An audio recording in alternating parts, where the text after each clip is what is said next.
Ito na nga mga ka-TD Cake. May dalawang order tayo, labubu cake. Ayan, ako na gumawa ng mga design niya sa muka. Tapos yung mga paa at kamay, tenga.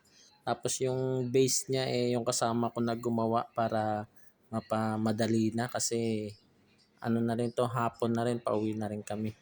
Kaya siya na yung gumawa at hindi ko na-videohan. Ayan. Saka dalawang order na to is blue saka pink. Ayan.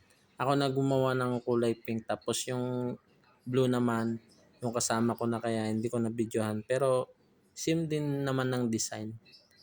At saka yung piping niya same lang din naman. Kaya parang ganun lang din. Kaso iba lang yung kulay. Ayan, tapos na. Tapos ayan, ikakabitan natin siya sa cake. Yan, ganyan mga 3D cake.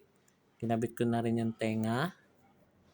Yan siya, tapos yan, papipingan na natin ng ganyan. Kailangan pa natin punuin yan. Sa piping pa lang mga katidik, dapat dahan-dahan din kaya matagal din. Ayan, kaya dyan, ninaktawan na natin yung ibang piping.